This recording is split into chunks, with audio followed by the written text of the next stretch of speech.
Shalom, apa kabar Bapak Ibu Saudara sekalian, para pemirsa dari Wisdom, dari Aruna Wijovito Official Channel yang Tuhan berkati berlimpah-limpah. Saya percaya hari ini kekuatan Tuhan bersama dengan saudara sekalian. Nah, Bapak Ibu Saudara sekalian, pada hari Kamis ini, minggu ini, saya mencari audio series dan saya menemukan ada 3 hal, dari banyak hal pasti, ada 3 hal penyebab masalah itu datang dalam hidup kita. Kita berpikir bahwa itu datang karena dosa, tetapi bahkan yang dari Tuhan pun datang itu ada. Nah, saudara Tuhan, mari siapkan kertas, siapkan penanya, kita akan belajar dengan baik apa yang menjadi intisari dari pelajaran hari ini. Nah, Bapak Ibu Saudara sekalian, yang kedua saya mau sampaikan terima kasih sekali atas bantuan, atas doa, daya, dana yang Tuhan berkenan kepada kami, boleh berikan kepada kami melalui Bapak Ibu Saudara sekalian. Saya percaya Bapak Ibu tetap sehat, diberkati Tuhan, dan anugerah daripada Tuhan limpah dalam diri Bapak Ibu. Nah, saudara saya Tuhan, selamat menikmati pelajaran hari ini. Tuhan Yesus memberkati.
Shalom saudara sekalian, senang sekali berjumpa dengan saudara hari ini. Sudah 5 bulan tidak berjumpa, cepat sekali waktu berjalan. Sepanjang tahun ini kita melihat ya, goncangan ada di mana-mana. Timur Tengah digoncang, langit, bumi, lautan, mata air, semua digoncang. Saya berdoa supaya kita tetap kuat untuk terus bisa melewati tahun ini dengan iman yang kokoh. Amin. Sebagai Tuhan, kita buka firman Tuhan sebentar dalam Matius yang ke-6. Ayat 34. Firman Tuhan Matius 6:34. Sebab itu janganlah apa? Kamu khawatir. Jangan Anda dan saya khawatir. Kata bersama saya, aku tidak khawatir. Ya. Karena hari besok mempunyai apa? Kesusahannya sendiri. Kesusahan sehari cukuplah untuk apa yang Tuhan Yesus mau katakan melalui Matius 6. Jadi begini Bapak Ibu. Tuhan Yesus itu kalau kita mengerti sejarah katakan, dikenal dengan nama Rabi. Jadi hari itu sebetulnya yang seperti Tuhan Yesus itu banyak. Dia dikenal sebagai Rabi keliling sebetulnya. Rabi keliling. Muridnya ya di bawah 100 lah. Rabi keliling dari desa ke kota, desa kota gitu. Murid di bawah 100. Jadi ada yang namanya Rabi, ada yang namanya Raban. Kalau Bapak Ibu pernah mendengar kata Gamaliel, itu adalah rektor university itu. Jadi itu adalah profesor besar, pengikutnya ribuan. Jadi sudah dalam posisi Raban sebetulnya. Tapi ini unik. Tuhan Yesus ini nabi yang keliling. Tapi walaupun dia Rabi keliling, pengikutnya itu loh, ribuan. Makanya orang Farisi, orang Taurat itu kalau lihat Tuhan Yesus agak iri sedikit gitu. Kenapa? Pengikutnya banyak. Saudara Tuhan. Nah, apa fokus utama dari keberatan orang Farisi sama ahli Taurat terhadap Tuhan Yesus? Sebetulnya karena mereka berpikir Tuhan itu bawa konstitusi baru. Jadi Tuhan Yesus dianggap sebagai pribadi yang mengenalkan cara yang berbeda dengan orang Yahudi. Orang Yahudi bilang, mata ganti mata, gigi ganti gigi, tangan ganti tangan. Jadi selalu ada pembalasan. Itu adalah poin penting dari ajaran orang Yahudi. Tapi Tuhan Yesus beda. Waktu dia datang, dia cerita soal kasih. Sebuah pendekatan yang tidak pernah ada dari zaman nabi-nabi. Jadi kenapa ini pribadi yang luar biasa ini disalahartikan oleh orang Yahudi? Karena salah satunya adalah itu. Nah, kalau Bapak Ibu membaca Matius 5 sampai Matius 7, itu isinya adalah konstitusi perjanjian baru. Jadi ajaran Tuhan Yesus yang utama, yang menghenjakkan banyak orang, mengagetkan banyak orang, itu adanya di Matius 5 sampai Matius 7. Di situ Tuhan cerita mengenai bagaimana hubungan Tuhan dengan hukum Taurat. Bagaimana cara memberi sedekah yang benar. Puasa yang benar. Doa yang benar. Jangan khawatir. Cari uang yang benar bagaimana. Hubungan dengan saudara. Soal penghakiman. Menghadapi pengajaran sesat bagaimana. Jadi semua itu Tuhan sampaikan sebagai sebuah konstitusi yang baru. Yang kita kenal nanti dalam kelengkapannya sebagai Injil. Saudara Tuhan, ini yang mau saya ceritakan. Satu kali Tuhan berkata bahwa jangan kamu khawatir akan hari besok. Jadi besok boleh khawatir enggak? Jangan. Jadi besok jangan khawatir, tanggal 22 juga jangan khawatir. Gitu. Lusa. Berapa teman sudah kabur semua? Mau kabur kemana? Alkitab berkata, kemanakah aku dapat? Sudah stay sini saja. Saudara Tuhan, jangan khawatir akan hari esok. Karena hari esok punya kesusahannya sendiri. Artinya Tuhan itu sudah takar. Ada takaran bahwa setiap hari itu yang namanya problem kesusahan tidak bakal melampaui kekuatan kita. Jadi kalau kita ngalami sesuatu, Tuhan sudah janji kita akan diberikan kekuatan untuk sanggup menanggungnya. Yuk kita buka sebentar 1 Korintus 9 ayat 27. 1 Korintus yang ke-9 ayat ke-27. Yang suka dengan judul khotbah, Anda boleh tulis. Kenapa hidup ada masalah? Nah kan gitu. 1 Korintus 9 ayat 27. Tetapi aku melatih tubuhku dan apa? Menguasai seluruhnya, supaya sesudah memberikan Injil kepada orang lain, jangan aku ditolak. Ini penting. Alkitab berkata bahwa latihan jasmani, fitness, terbatas. Tapi latihan ibadah itu manfaatnya besar sekali. Kita harus melatih apa? Alkitab bilang, ini orang-orang yang memberitakan Injil. Jadi orang yang sampaikan kebenaran firman Tuhan. Bisa ditolak nggak? Bisa. Aku melatih tubuhku. Jadi orang menghadapi hidup itu perlu latihan.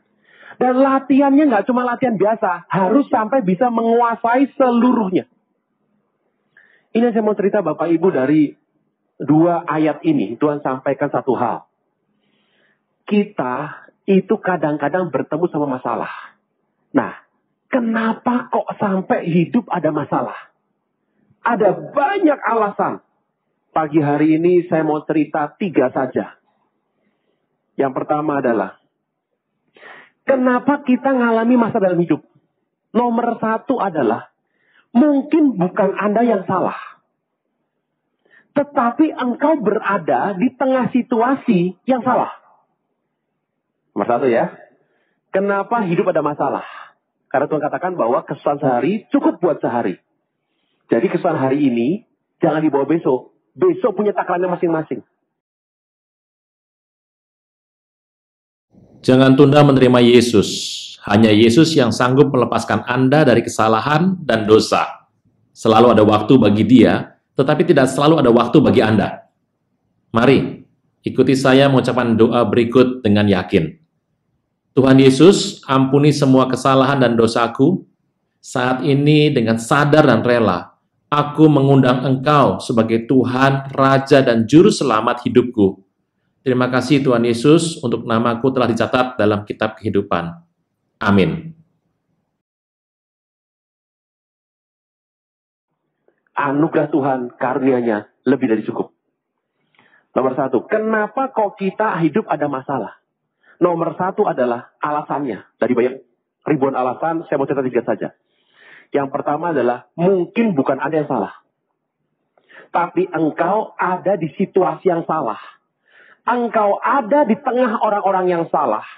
Yang memang sudah saatnya menerima penghukuman Tuhan, kebetulan ada di situ. Jadi orang Jawa bilang, katut. Nah, orang Jawa bilang kalau istri itu katanya, surga nunut, neraka katut. Saya mau jelaskan, luruskan. Ke surga, sendiri-sendiri. Nggak pakai ikut-ikutan. Nomor satu, kenapa kita ada masalah? Kadang-kadang adalah karena engkau dan saya ada di sebuah situasi, orang lain lagi dikena hukuman, kebetulan kau di situ, yang kau kena. Contoh pertama, Kisah 27 ayat 21. Kalau ini sampai Anda ngalami, jangan Anda menuduh diri Anda sendiri.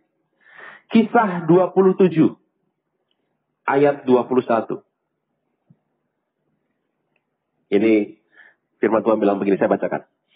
Dan karena mereka beberapa lamanya tidak makan, berdirilah Paulus di tengah-tengah mereka dan berkata, saudara-saudara, jika sekiranya nasihatku dituruti, supaya kita jangan berlayar dari kereta, kita pasti terpelihara dari kesukaran dan kerugian ini. Terus, berikutnya, 22. Tetapi sekarang juga dalam kesukaran ini, aku menasihatkan kamu, supaya kamu apa? Tabah hati. Sebab tidak seorang pun di antara kamu yang akan binasa, kecuali kapal ini. Terus. Karena tadi malam seorang malaikat dari Allah, yaitu dari Allah yang aku sembah sebagai miliknya, berdiri di sisiku. Yang namanya Paulus ketemu malaikat, sering banget. 24. Ia berkata, jangan takut Paulus, engkau harus menghadap Kaisar, dan sesungguhnya oleh karunia Allah, semua orang yang ada bersama dengan engkau di kapal akan selamat. Karena apa? Tolong mengerti, Alkitab Roma pernah mengatakan, ada akar, dan kita ini adalah cabang yang dicangkokkan. Artinya kita menerima anugerah, kan ada bangsa pilihan yang nolak Tuhan, keselamatan berpindah pada kita. Saudara Tuhan, saya perlu beritahu, setiap kita anak Tuhan, diberkati berlimpah. Di mana engkau berada, sebetulnya tempat itu terima anugerah. Jangan-jangan dalam kondisi krisis kegoncangan, dalam kondisi masalah besar, kantormu tetap hidup. Pada bosmu yang nggak nyembah Tuhan, waduh, galaknya, waduh kalau dia ngamuk, singa kayak ngibrit. Tapi hanya karena ada Anda kerja di sana, Tuhan berkati engkau melalui perusahaannya. Saudara Tuhan, saya pernah melayani sebuah PD di Jakarta. Ini yang ketuanya cerita begini. Ini perusahaan dari dulu, waduh kondisi naik. PD-nya dari di bawah tangga sampai sekarang ruangannya besar sekali. Kenapa? Di tengah krisis perusahaan ini ada orang-orang kantor yang berdoa di PD itu. Di tengah krisis, ini perusahaan bisa melampaui dengan kondisi bagus. Kenapa? Ada yang berdoa di situ. Nomor satu, mungkin hari itu engkau sedang ada dalam sebuah situasi. Kayak Paulus. Paulus sudah bilang begini, jangan berlayar malam ini. Nanti akan ada kesukaran besar. Ini nggak makan bisa 2 minggu itu. Tapi orang-orang kapal lebih percaya nahkoda.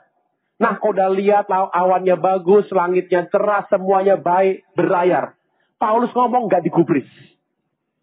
Tengah jalan, goncangan datang, 2 minggu nggak makan.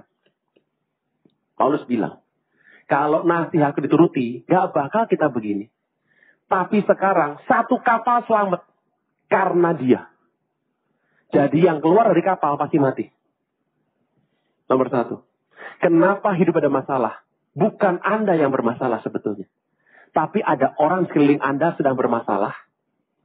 Sehingga seakan Paulus ikut gak makan loh. Itu Paulus tuh puasanya kepepet itu. Jangan bilang kepepet tengah laut gak punya makanan. Kok Paulus menderita? Karena apa? Karena sebetulnya yang salah adalah orang sekelilingnya. Pak, saya ngalami begini gimana? Ya mungkin karena Anda tinggal dalam sebuah perusahaan, Anda dalam sebuah komunitas di situ. Makanya kenapa anak Tuhan dalam kondisi begini diminta sebagai apa? Sebagai penjaga. Ini penting. Kalau Anda di tengah komunitas, Terus komunitasnya sedang ada masalah.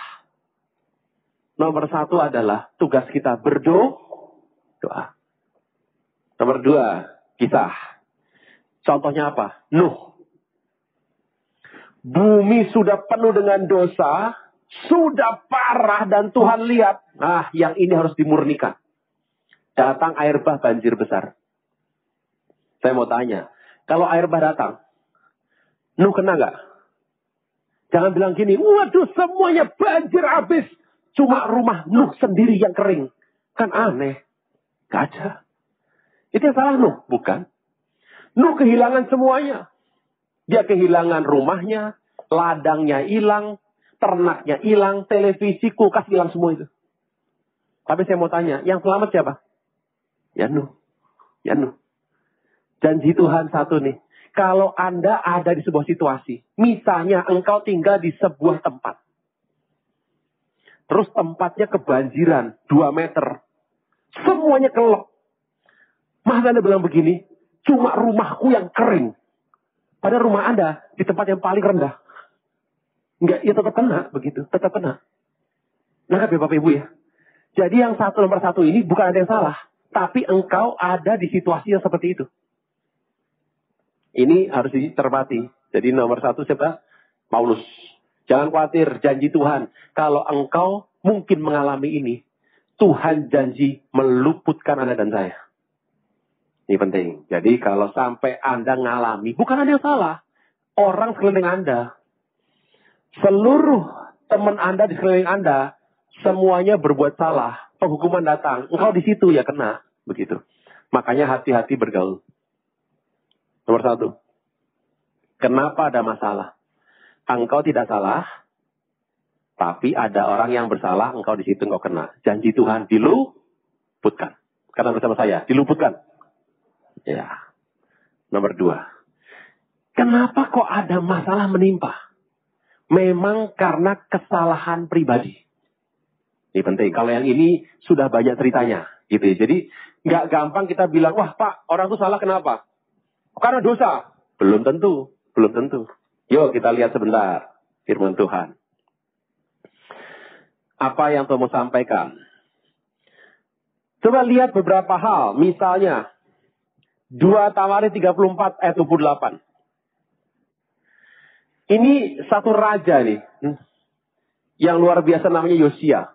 Dicintai oleh Tuhan. Disayang sama Tuhan. Disayang Tuhan di raja. Maka sesungguhnya aku akan mengumpulkan engkau Yosia kepada nenek moyangmu. Engkau akan dikebumikan dalam kuburmu dengan damai. Matamu tidak akan melihat segala malapetaka yang akan kudatangkan atas tempat ini dan atas penduduknya. Lalu mereka menyampaikan jawab itu pada raja. Jadi Yosia itu dapat janji nubuatan Tuhan. Apa? Tidak bakal melihat malapetaka. Dia meninggalnya tenang. Ini banyak orang ngomong sama saya, teman-teman saya begini. Hamba Tuhan itu sebetulnya harapannya banyak yang seperti ini. Kalau bisa, kalau boleh, Tuhan izinkan, itu pulangnya saat melayani. Itu beberapa rekan saya ngomong sama saya tuh kalau mau pulang, ketemu Tuhan, dipanggil Tuhan, itu milihnya pada saat pelayanan. Kalau saya mikir ya tergantung. Jangan-jangan di mimbar terus jatuh kan ada trauma. Kan begitu. Soalnya Tuhan, Yosia dapat janji Tuhan tidak bakal melihat malapetaka, kuburnya damai. Kita lihat yang terjadi. 2 Tawarikh 35 ayat ke-20. Perikopnya apa? Yosia dibunuh oleh Neko. Ayat 20. Kemudian daripada semua itu setelah Yosia memperbaiki rumah Tuhan, majulah Neko, raja Mesir, hendak berperang di Karkemis di tepi sungai Efrat. Yosua maju menghadapinya. Ia mengirim utusan kepada Yosia dengan pesan, apa urusanmu dengan aku, hai Raja Yehuda? Saat ini aku tidak datang melawan kau, tapi melawan keluarga raja yang sedang kuperangi. Allah perintahkan aku supaya segera bertindak. Hentikan niatmu menentang Allah yang menyertai aku, supaya engkau jangan dimusnahkannya. Tetapi Yosia tidak berpaling dari pandangannya pada Neko, melainkan menyamar untuk berperang melawan Neko. Yosia tidak mengindahkan kata-kata Neko, yang merupakan pesan Allah. Lalu berperang di lembah Megido. Maka pemanah-panah menembaki Raja Yosia dan Raja berseru pada orang-orangnya, bawa aku dari sini karena aku luka parah. Dan akhirnya dia mati. Kenapa dia punya masalah? Seri kedua. Jadi nomor satu tadi ada dua hal. Yang pertama karena Tuhan mau luputkan. Anda nggak salah. Yang kedua, kalaupun terjadi, engkau diselamatkan. Asal engkau berjaga. Nomor dua, karena kesalahan. Yosia yang terjadi adalah, ini orang sudah dapat nubuatan, nekat. Pak, kok saya orang Kristen ketemu masalah, Pak? Jawabannya satu, nekat.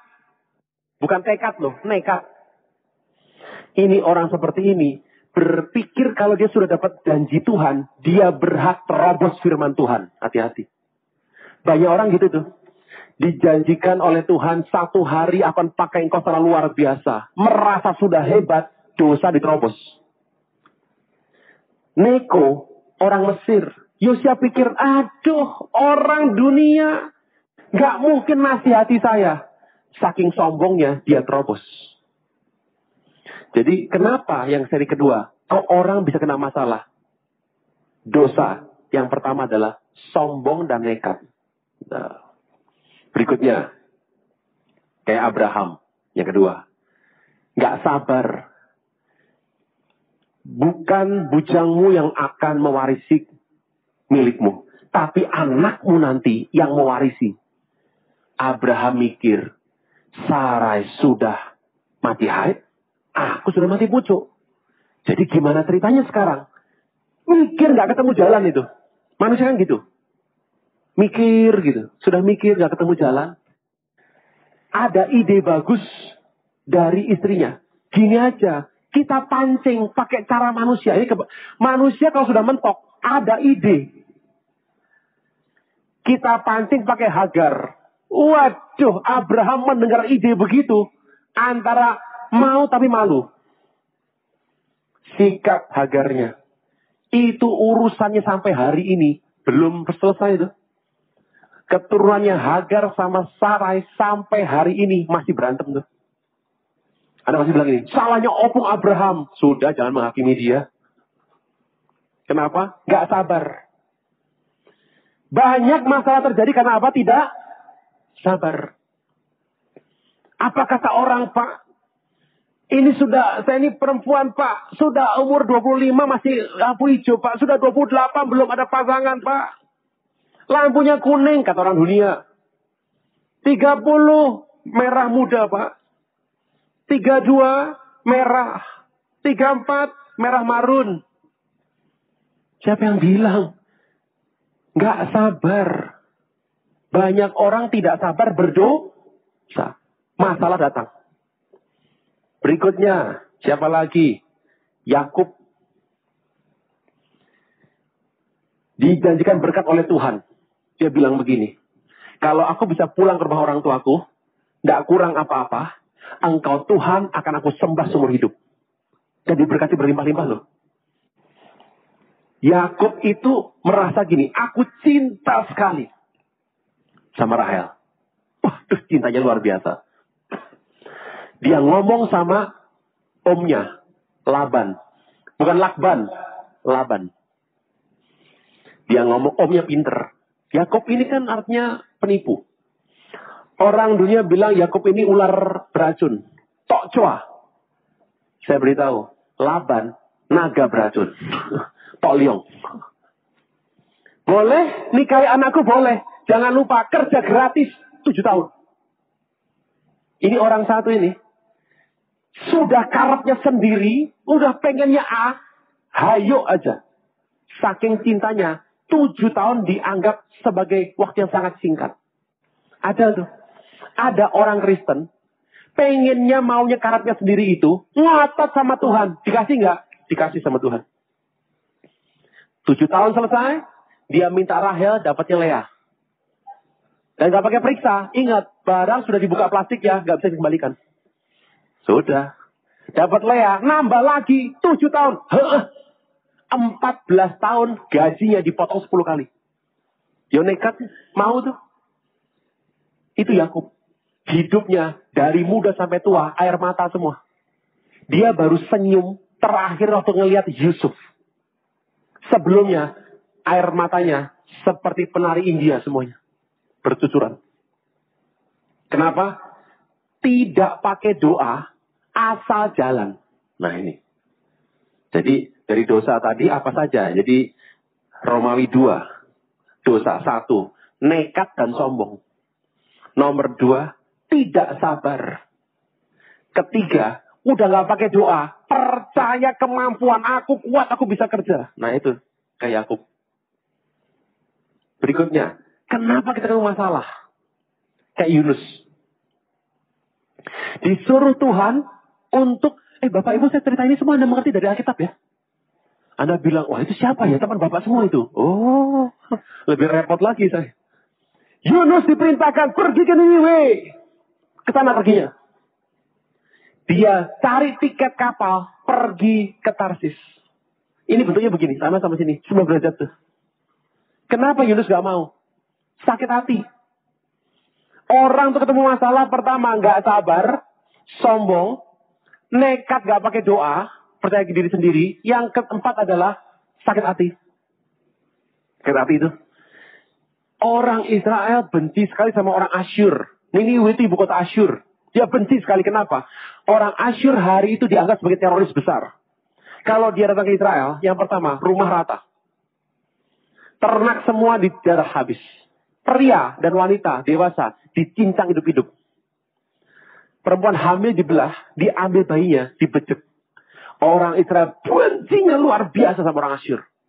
Yunus tahu, kalau dia pergi ke Asyur, ke Niniwe, dia nginjil di sana, bertobat, semua musuhnya diberkati.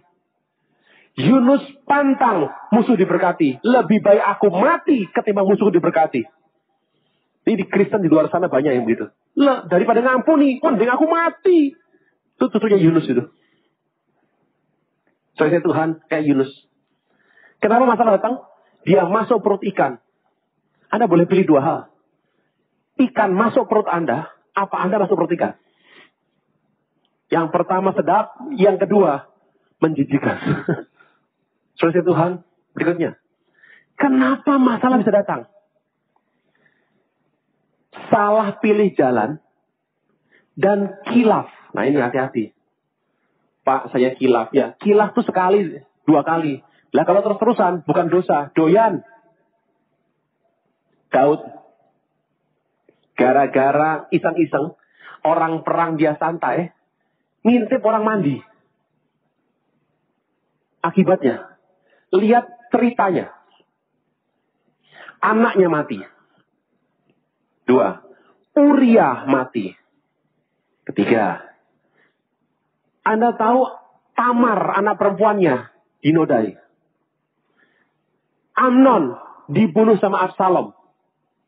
Absalomnya kabur dari bapaknya. Pas dia minta pulang, nggak dikasih pulang. Absalom menghubungi Yoab, panglimanya Daud. Yoab nggak mau datang. Ladangnya Yoab dibakar sama Absalom. Anda tahu tuh berapa harganya? 1 plantation sawit dibakar semua itu. Anggaplah begitu terigu dibakar. Pulang Absalom. Dijamin sama Yoab. Absalomnya memberontak sama Daud. Anda tahu biayanya berapa itu? Berapa orang mati kayak ini? Setelah berontak, Yoab bertanggung jawab. Dicopot jabatannya sama Daud. Diganti Abner bin Ner. Yoab bunuh Abner. Diganti Amasa. Yoab bunuh Amasa.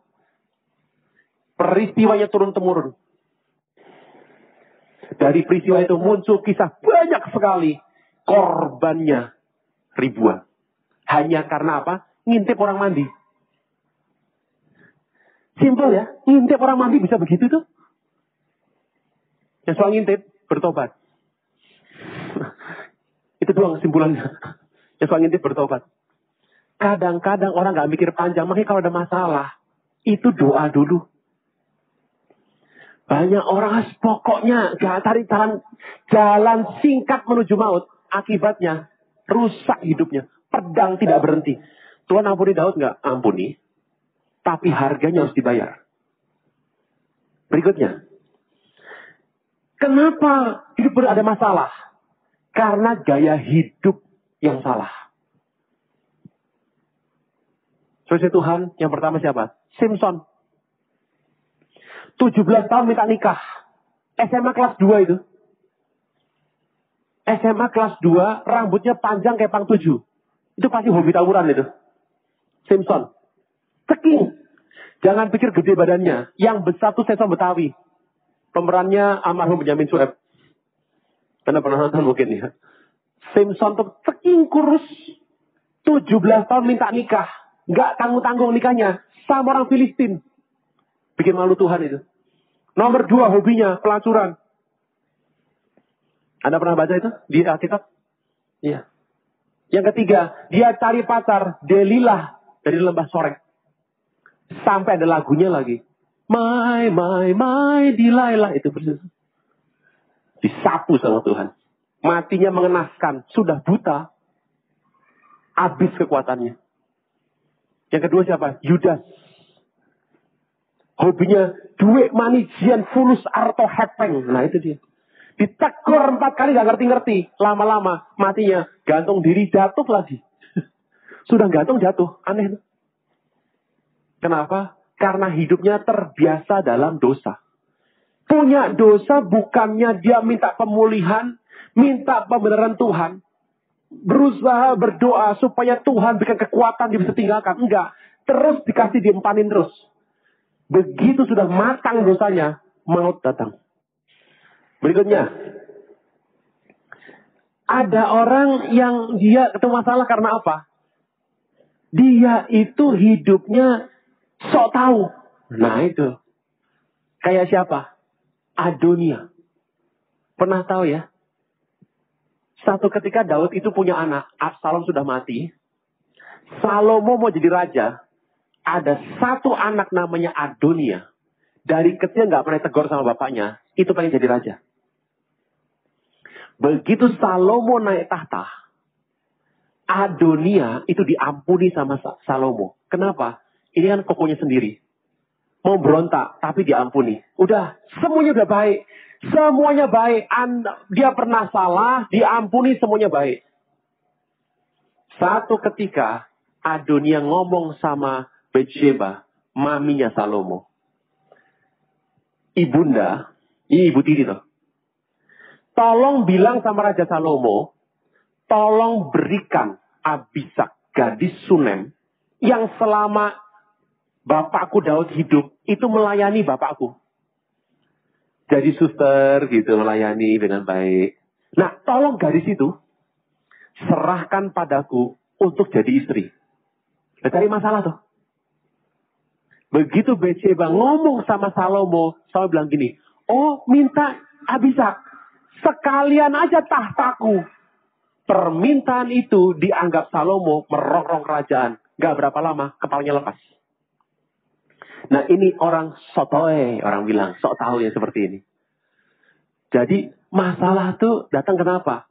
Pertama karena gak sabar. Bisa karena salah diri pribadi. Yang pertama bukan salah kita, salah komunitas.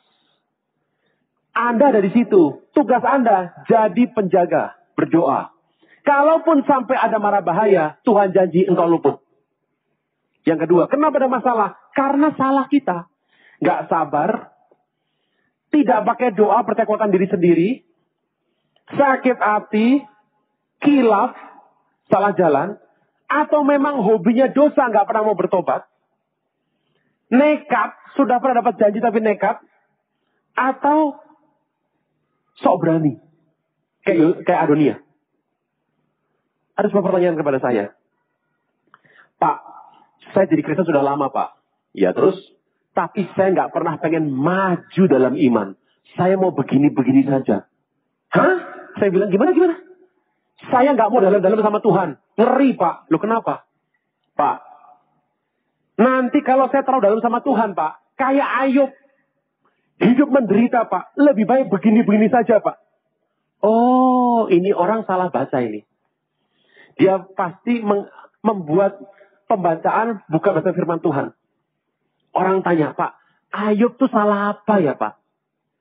Sampai dia ngalami begitu. Bukan salah apa-apa. Tapi Tuhan mau proses Ayub. Kenapa? Ayub itu anggap dirinya lebih benar daripada Tuhan loh.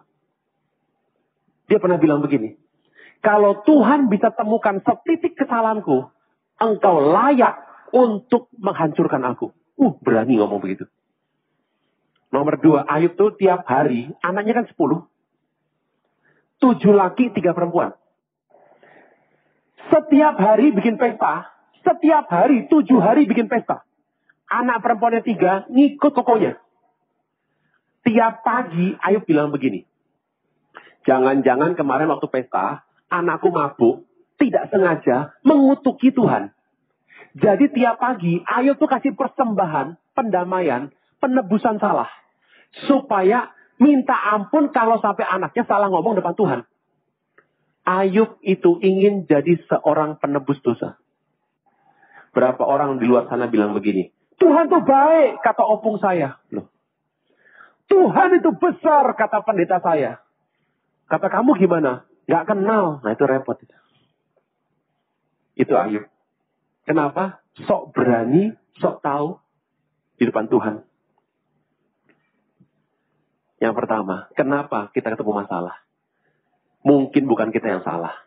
Tapi memang rencana sebuah penghukuman Tuhan atas sebuah komunitas, sebuah tempat, sebuah situasi. Janji Tuhan, engkau luput. Yang kedua, kenapa ada masalah? Mungkin karena memang ada kesalahan pribadi dalam hidup kita. Berikutnya, kenapa kita ada masalah? Nah ini, memang mungkin itu adalah sebuah rencana pembelajaran Tuhan. Coba kita lihat sebentar. Matius 17, ayat 14. Ini sebuah firman yang unik.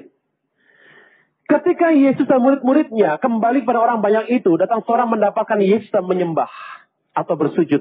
Katanya, Tuhan, have mercy, kasihanlah anakku sakit ayan, sangat menderita. Sering jatuh dalam api.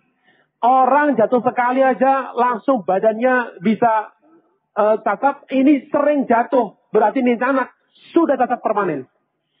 Sering dalam air, kelelep. Waduh, ngeri sekali. Terus, 16. Aku sudah bawa pada murid-muridmu. Ya toh, kalau dokter tuh mantrinya tuh, kasih ke mantrinya dulu. Tapi mereka tidak dapat menyembuhkannya. 17. Maka kata Yesus, hai kamu angkatan yang tidak percaya yang sesat, berapa lama lagi aku harus tinggal di antara kamu?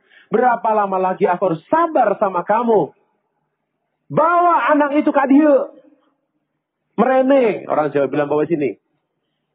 Pertanyaannya mudah saja, kenapa murid-murid dapat masalah, nggak bisa bereskan? Pembelajaran Tuhan.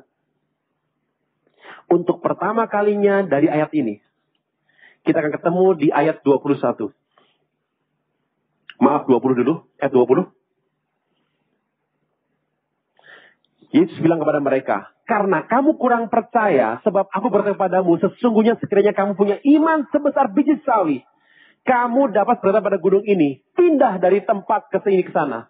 Maka gunungnya akan dipindah dan takkan ada yang mustahil bagimu. 21. Kita belajar sebuah pelajaran doa exorcism.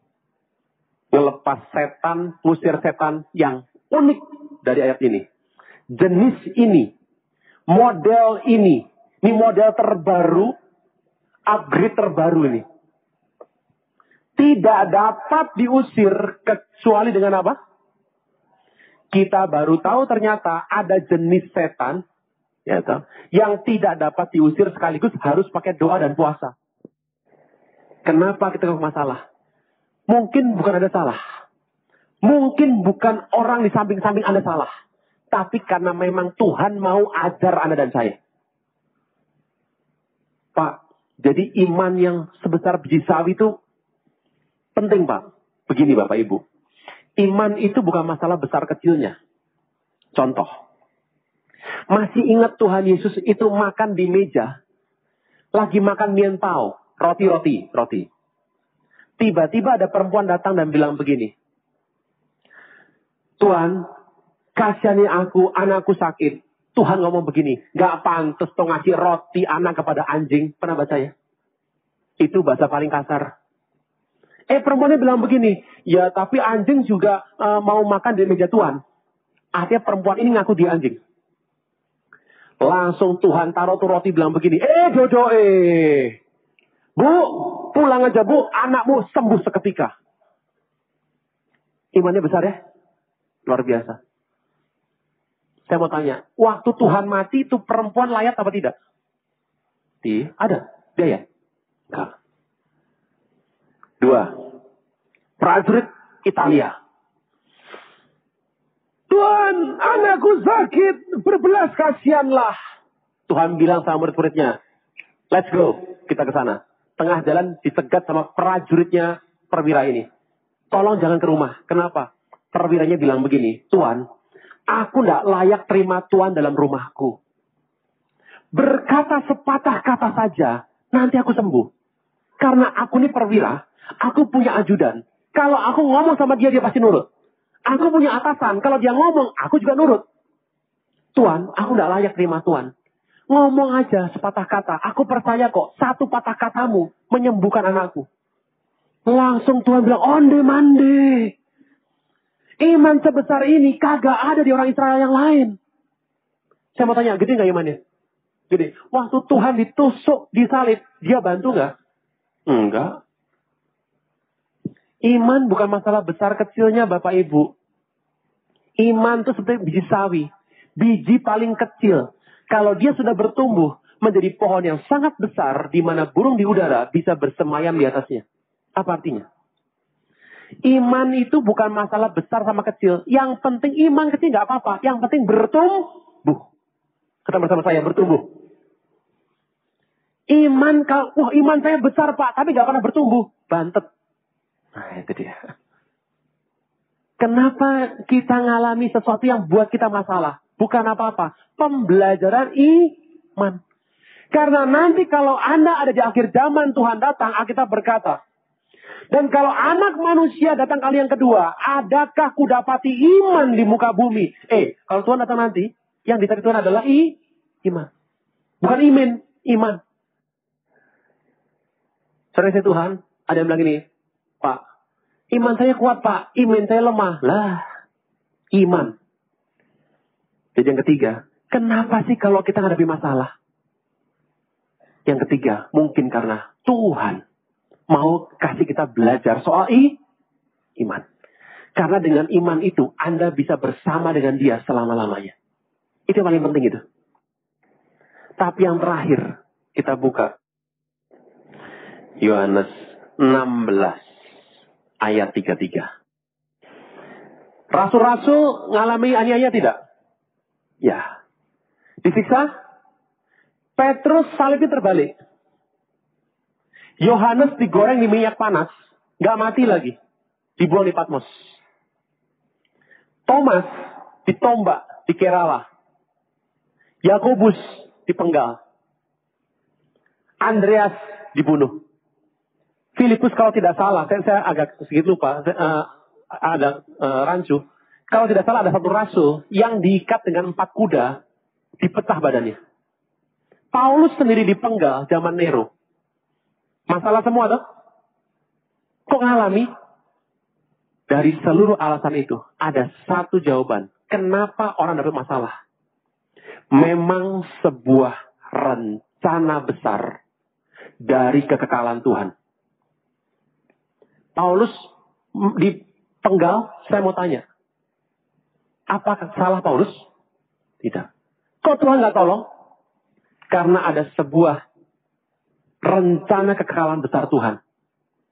Anda nggak bisa bilang bahwa rasul-rasul berdosa. Tapi memang mereka ngalami semua. Karena memang sebuah rencana dan itu sebuah kebanggaan. Martir. Tidak semua orang dapat karunia martir. Sudah kaget begini. Pak, nanti kalau saya nggak martir, Pak, saya takut, Pak. Kalau Anda tidak punya karunia martir, Anda tidak bakal martir. Gitu saja sudah. Orang punya karunia martir, nggak bakal takut mati. Contoh. Orang punya karunia nyanyi jadi WL. Kalau jadi WL, stres nggak? Enggak. Orang punya karunia doa, sekali doa 5 jam. Capek nggak? Capek, tapi suka cita. Orang nggak punya karunia doa, 10 jam doa, teler langsung. Orang punya karunia martir, nggak takut mati. Kalau Anda masih takut mati, saya beritahu, mungkin Anda tidak punya karunia martir. Jadi jangan maksa-maksa orang, gitu ya. Yohanes 16:33. Semuanya ku katakan padamu, supaya kau beroleh damai. Dalam dunia kau menderita aniaya, kuatkanlah hatimu, teguhkan imanmu, karena ku telah kalahkan dunia. Ada lagunya tuh. Semuanya kau katakan padaku, supaya ku beroleh damai. Dalam dunia ku menderita aniaya, kuatkanlah hatiku, teguhkan imanku, karena kau telah kalahkan dunia. Nih ayatnya. Satu cerita, kenapa kok sepertinya, tanda kutip, kita ketemu masalah. Tuhan bilang, Tuhan sudah kalahkan dunia. Kuatkan hatimu, teguhkan imanmu. Dalam dunia, kita sebenarnya menderita. Tapi ini adalah sebuah rencana keselamatan, kekekalan Tuhan. Saya berdoa. Ada 3 hal. Kenapa, pemusik boleh bantu saya? Kenapa ada orang yang menderita? Nomor 1, bukan Anda yang salah. Memang mungkin engkau ada di situasi yang salah. Tapi Tuhan janji akan diluputkan. Bahkan karena engkau, semua akan diselamatkan. Karena ada engkau di situ yang berdoa. Tapi mungkin juga ada masalah kenapa? Karena kita berdosa di hadapan Tuhan. Bersalah. Terlalu berani, nekat, sombong, segala macam. Tapi yang ketiga, kenapa itu masalah? Pembelajaran Tuhan. Tapi mungkin juga adalah sebuah rencana kekekalan Tuhan. Saya berdoa. Sepanjang tahun ini, baru setengah dari tahun ini, goncangan makin banyak. Tahun ini, kita diminta nunduk. Karena pedang Tuhan sedang jalan. Dan pedang ini nggak lihat. Mau Anda Kristen, Kudus, Kudis, Kuda, semua kena. Mau di gereja, mau di luar, saya beritahu. Begitu Anda bersalah depan Tuhan dan tidak bertobat, pedang jalan. Dan kalau kita berkata, penghakiman dimulai dari rumah Tuhan. Saya berdoa kita semua kuat. Janji Tuhan sebelum dia meninggal. Kuatkan hatimu, teguhkan. Yuk kita berdiri. Semuanya ku katakan padamu, supaya kau beroleh damai. Dalam dunia kau menderita aniaya. Kuatkanlah hatimu, teguhkan imanmu, karena ku telah kalahkan dunia. Semuanya ku katakan padamu, supaya kau beroleh damai. Dalam dunia kau menderita aniaya. Kuatkanlah hatimu, teguhkan imanmu, karena ku telah kalahkan dunia. Tapi kau katakan, semuanya kau katakan padaku, supaya ku beroleh damai. Dalam dunia ku menderita aniaya. Kuatkanlah hatiku, teguhkan imanku, karena kau telah kalahkan dunia. Sama-sama katakan. Semuanya kau katakan padaku, supaya ku beroleh damai. Dalam dunia ku menderita aniaya. Kuatkanlah hatiku, teguhkan imanku, karena kau telah kalahkan dunia. Bisa ini Bapak Ibu, pernah dengar lagu ini? Mungkin belum. Tahun ini ada banyak goncangan, tapi janji Tuhan, siapa tinggal dalam kerajaan tak tergoncangkan, akan terus berdiri dekat Tuhan. Jangan takut apapun, kuatkan hati kita, kuatkan iman kita. Janji Tuhan, dia telah mengalahkan dunia. Apa yang mengalahkan dunia? Iman kita. Sama-sama kita akan lagu ini. Biar jadi kesaksian kita sepanjang tahun ini. Goncangan boleh terjadi. Tapi kalau kita ikut orang yang pernah mengalahkan dunia, kita akan tinggal bersama dengan dia. Semuanya kau katakan padaku, supaya ku beroleh damai. Dalam dunia ku menderita aniaya, kuatkanlah hatiku, teguhkan imanku, karena kau tak kalahkan. Mari kita ke atas, sama-sama katakan. Semuanya kau katakan padaku, supaya ku beroleh damai. Dalam dunia ku menderita aniaya, kuatkanlah hatiku, teguhkan imanku, karena kau telah kalahkan dunia. Sama-sama katakan. Semuanya kau katakan padaku, supaya ku dengan iman damai. Dalam dunia ku menderita aniaya, kuatkanlah hatiku, teguhkan imanku, karena kau tak kalahkan dunia. Karena kau tak kalahkan dunia. Karena kau tak kalahkan dunia. Mari kita berdoa. Bapa di sorga, kami tahu goncangan sedang ada sepanjang tahun ini, tapi janji-Mu ya dan amin. Kami akan menunduk, karena kami tahu kami akan dibuka banyak pintu dalam kehidupan ini.